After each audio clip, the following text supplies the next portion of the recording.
To the murder of a tourist, Maria Wodianitzky from Stockholm, had been in London for less than 2 hours before she was killed in an arbitrary robbery.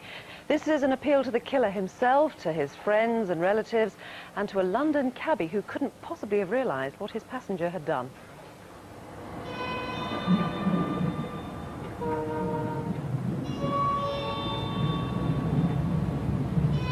We will soon be arriving at Paddington Station, which is an excellent gateway to London. We hope you've enjoyed your journey with us on Heathrow Express today. Thank you for travelling with us this afternoon, and we wish you a safe and pleasant onward journey. Welcome to London. I wish we could take the train straight to the apartment. Hey, Andre? And then a number 10 to the flat. And according to the guidebooks, we'll be passing the Albert Memorial on the way. Who's Albert? Someone who never had to struggle up a platform and should break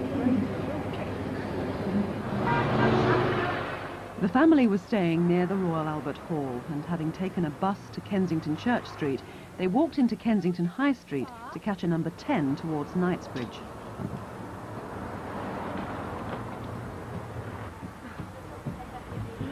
When the family got on, they were holding the whole bus up with an enormous amount of luggage. And the bus conductress got very upset. Fred, I'm going to have to ask you to put those in the luggage rack so you'll cause an obstruction. Well, we're only going a couple of stops. It doesn't really matter, I'm afraid. I knew you had bought too many things. I'm nearly there, don't worry. Shall I take this? If you don't mind. I do distinctly remember seeing him and saying, well, yeah, that's an extraordinary handsome chap. He had close-cropped Afro-type hair and a fairly tanned, dark skin.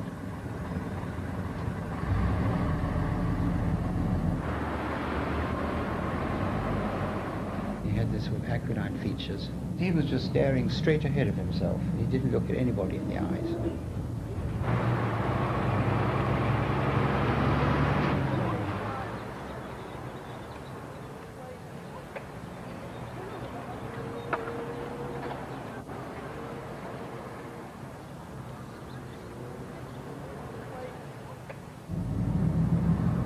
Andre, look!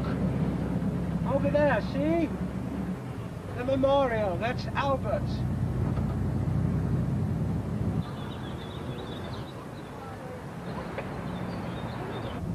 Just after the Albert Memorial, at the junction with Exhibition Road, with the conductor upstairs, an attempted handbag snatch.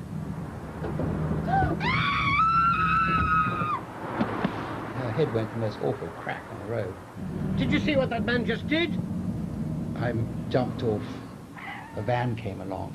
And I thought, my God, he's going to hit her. I could see him running across the road. And I thought, well, if I can get round the corner, he can't go running at that speed indefinitely. And maybe I can keep this up for a bit longer. There were two people there standing on the corner. And they said, are you chasing somebody? I said, yes. Where is he? Oh, he's getting into that taxi. 5:25, Saturday, the 27th of March. Who picked up this fare, now heading south down Exhibition Road? He was tall. I should think he was over 6 feet. He was slender. He had a little broad forehead, and fairly high cheekbones, and an aquiline nose.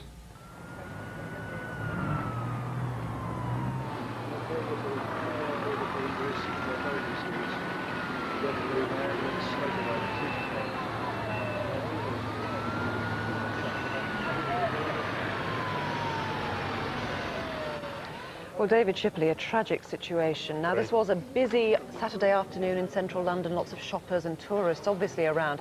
Do you believe that all the witnesses you need have come forward? You probably don't. No, I don't, actually.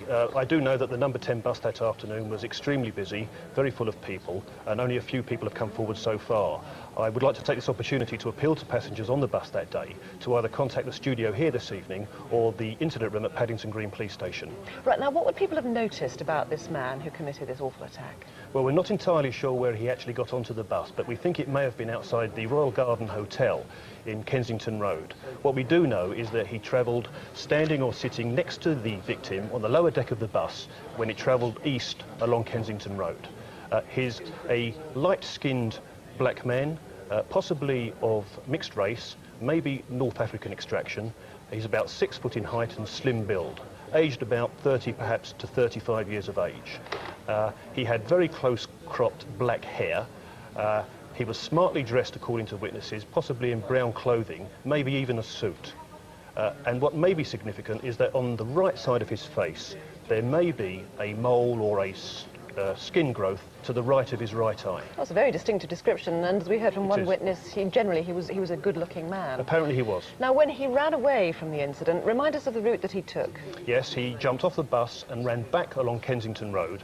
He was chased by a passenger from the bus. He was seen to turn left into Exhibition Road. He passed two members of the public on the pavement, two men in their 40s, Mediterranean appearance, who saw him apparently get into a black taxi cab in Exhibition Road, which then drove south towards Cromwell Road. So crucially, those three witnesses are very essential to trace, aren't they? Those two men that were standing on the corner of the road. Yes. You haven't managed to track them down yet. And essentially the black cabbie, because he would know where he'd taken the chap. He would. The black cabbie is of vital importance to us. I'm positive he can further our investigation. So, bearing in mind, maybe a memory jogger, England were playing Poland at Wembley, I think, that day, weren't they? Yes. You might have been listening to it on the radio. Yes, possibly. And a man got in very flustered, presumably.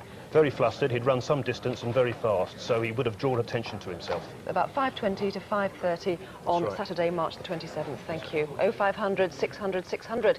That's live to detectives here in the studio, and it's a free call. And there are more detectives waiting on 0171 321 9640. That's 0171 321 9640.